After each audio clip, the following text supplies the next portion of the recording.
मैं देश के लिए जान दे रहा हूं कहकर इस भारतीय शेर ने लिया था जालियांवाला बाग कांड का बदला। उन्होंने कहा था, मरने के लिए बूढ़े होने का इंतजार क्यों करना, मैं देश के लिए अपनी जान दे रहा हूं।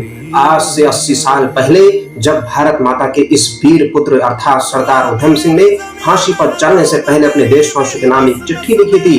13 अप्रैल 1919 को पंजाब के जालियांवाला बाग में रॉलेट एक्ट का विरोध कर रहे हजारों निर्दोष भारतीयों को जब अंग्रेजों ने गोलियों से भून दिया था, तो एक सरदार ने अपनी मिट्टी से वादा किया था कि वो इस नरसंहार का बदला लेकर रहेगा और अपने इस प्रतिज्ञा को पूरा करने के लिए भारत माँ का यह लाल 21 सालों तक बदले की आग में जलता रहा। आखिरकार 13 मार्च 1940 को लंदन में जनरल डायर को मौत के घाट उतारकर अपनी प्रतिज्ञा पूरी की। जनरल डायर जालियांवाला बाग कांड के वक्त पंजाब के गवर्नर थे। यह वीर देशभक्त जिन्होंने पूरा देश सरदार उधम सिंह के नाम से जानता है, उनका असली नाम था शेर सिंह। 13 मार्च को उधम सिंह सुबह से ही अपनी योजना को कार्य रूप देने के लिए पूरी तरह से तैयार थे। माइकल डायर को एक सभा में हिस्सा लेने के लिए 3 बजे लंदन के कैस्टन हॉल में जाना था।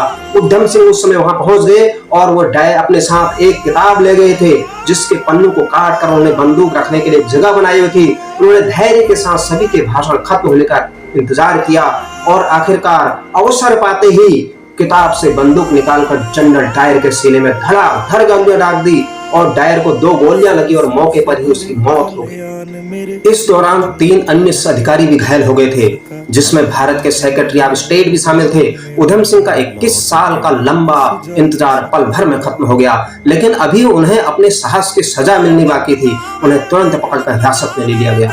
उधम सिंह ने खुलेआम अपना गुनाह कबूल करते हुए लिखा कि मैंने उसे मारा क्योंकि मुझे उससे नफरत थी, वो इसी लायक था। मैं किसी समाज का नहीं, मैं किसी के साथ नहीं, मरने के लिए बूढ़े होने का इंतजार क्यों करना, मैं देश के लिए अपनी जान दे रहा हूं। केवल 2 महीने चले मुकदमे के बाद 31 जुलाई 1940 को उन्हें पेंटनविले जेल में फांसी दे दी गई।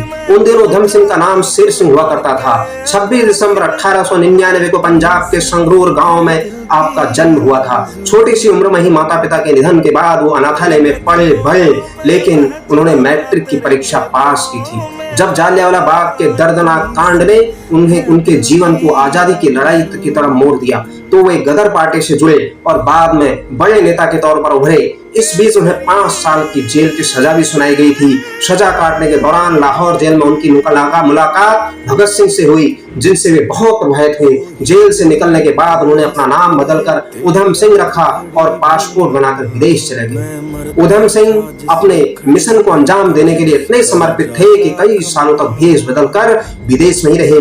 इस दौरान वो एक दूसरे तरफ को विश्व युद्ध की तरफ खतरा मंडरा रहा था, तो दूसरी तरफ साउथ पेंटन में उधम सिंह आजाद के नाम से रह रहे थे। आप सभी आश्चर्य करेंगे, उधम सिंह ने एलिफेंट बॉय और द मोर फेदर्स नाम की 2 ब्रिटिश फिल्मों में भी काम किया, लेकिन किसी की मजाल नहीं कि वो उन्हें पहचान पाता।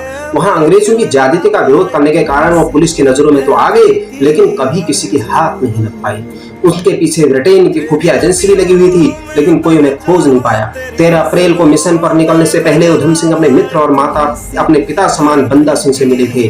उधम सिंह ने भावुक होकर अपने मित्र से कहा कि भाई जी, अपना सामान बांध लो और शहर छोड़ दो, मैं कुछ करने वाला हूँ। मैं नहीं चाहता कि बाद में जो कुछ हो उसमें आप भी पकड़े जाओ। बांदा सिंह मना करने के बाद भी उधम सिंह ने कहा, उसे मरना ही होगा, मुझे यही करना है। इतना कहकर उधम सिंह ने अपनी आखिरी मुलाकात पूरी कर उस जनरल डायर को मारने के लिए चल पड़े। ऐसे महान थे उधम सिंह, ऐसे महान उधम सिंह को कोटि कोटि नमन करते।